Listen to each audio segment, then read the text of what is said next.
Over the past few days, I've been traveling to different places throughout Germany. And right now, I am in the city of Regensburg. And if you are an enthusiast of World War II history like me, when you hear the name Regensburg, there's probably one thing that comes to mind. The raid on the city of Regensburg by the 8th Army Air Force in August of 1943 to knock out German aircraft production capabilities. So that raid resulted in a large loss of life in the skies above this city. But there was already a great amount of loss that had been experienced here in Regensburg amongst a certain part of the population at the hands of their own government.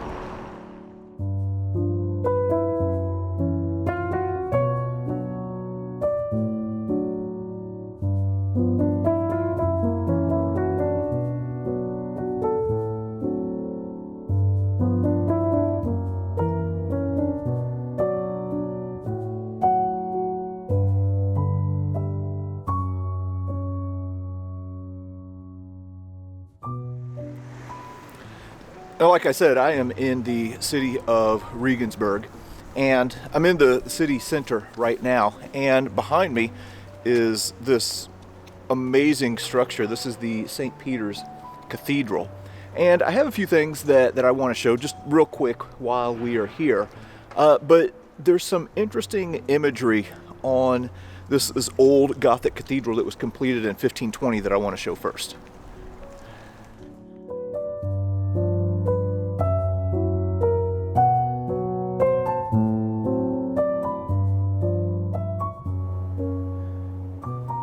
Standing here at the base of this cathedral is really kind of awe-inspiring. I mean, it's just amazing to think of how people built this thing. And as beautiful as this cathedral is, well, there are some parts of it that are not quite so beautiful, like this right here. So the sculpture that we are looking at is called a Judensau sculpture. This is an anti-Semitic sculpture that is carved into this cathedral.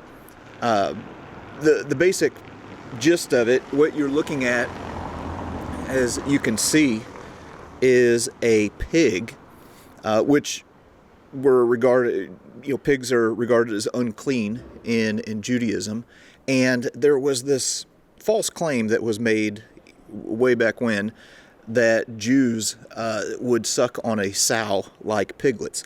So here in this carving, well, you can see what are depicted as Jewish people sucking on this pig, and it's intended to cause like revulsion and contempt towards the Jews. So this is an attack on Judaism.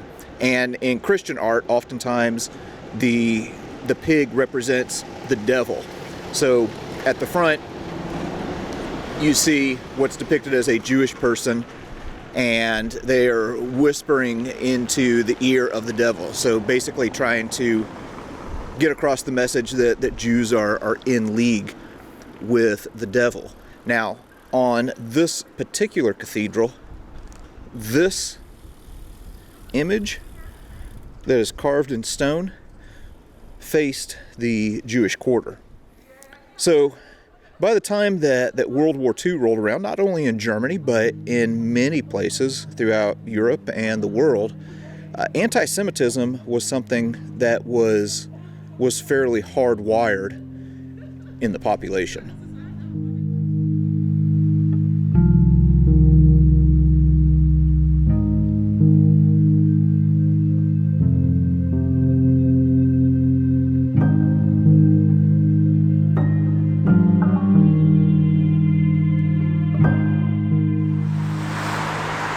I once heard the aftermath of the Holocaust described as the absence of presence and the presence of absence.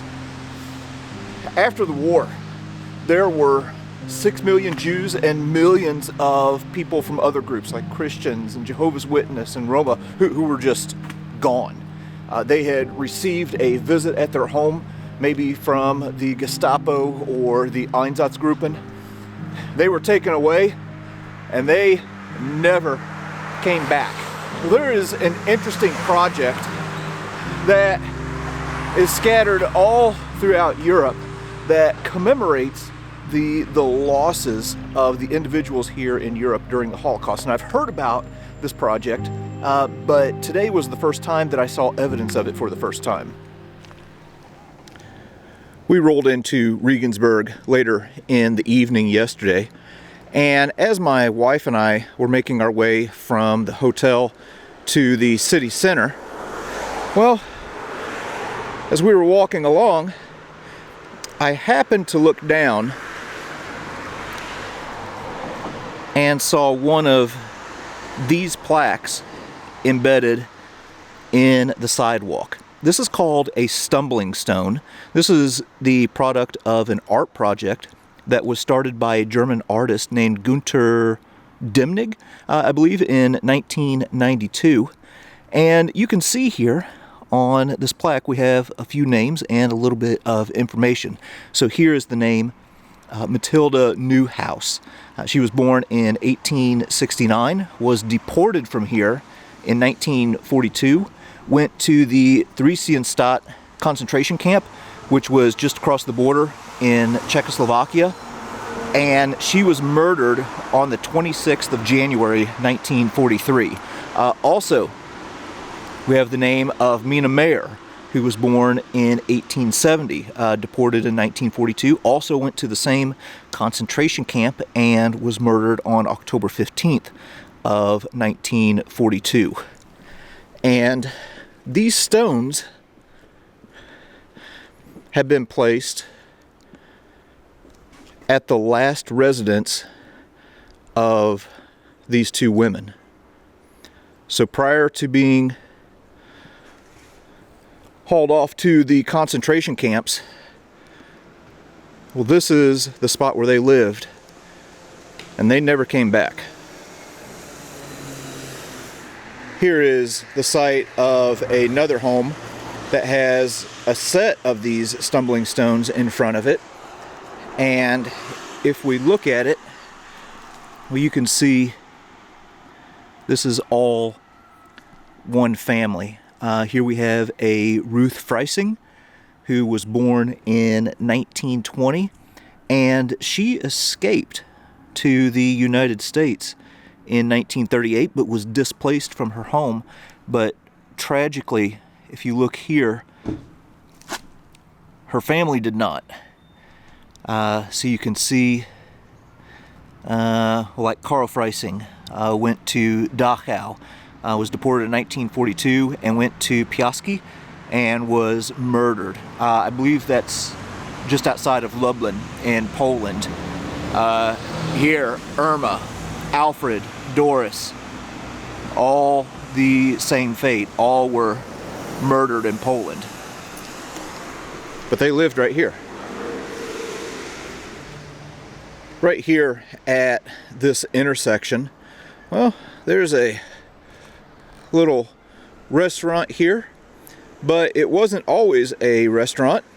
This was once somebody's home, and that somebody, as you can see here on this particular stumbling stone, was Selmar Nottenheimer, who was born in 1885, and as you can see, she also went to the Theresienstadt concentration camp, and then was eventually transferred to Auschwitz, where she was murdered in 1944.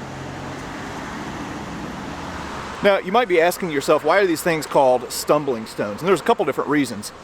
One, there was this anti-Semitic saying during the Third Reich era where if you were walking along and you like tripped or stumbled over a stone, well, you would look down and you would say, oh, there must be a Jew that was buried here. So these kind of fly in the face of that. So when you see one of these stones, it represents a person who was lost during the Third Reich era and who was actually dead in many cases. Also, a stumbling stone. It's something that you're not expecting. It's something that you just happen upon. We've just happened upon these stumbling stones, and when you see it, it causes you to stop what you're doing and remember that someone lived here and their lives were taken from them. All right, got one more that I'm going to show here. We're now standing in front of the Hotel Louis, or Hotel Louis. I'm not sure exactly how you'd pronounce that here. And this is actually the hotel where I am staying. And I don't know how old this particular building is. I'm assuming that it was here during the World War II era.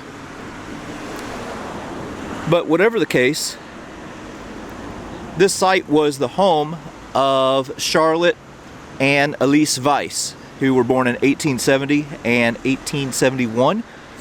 You can see that they also went to the Theresienstadt concentration camp and were both murdered on the same day, the 14th of January, 1943. So if this is indeed the site where they actually lived,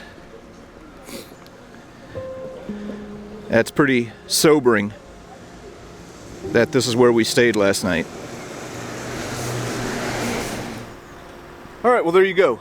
Those were just a few of the tens of thousands of stumbling stones that are scattered all across Europe. But for most Europeans, I would guess that they are familiar with these memorials.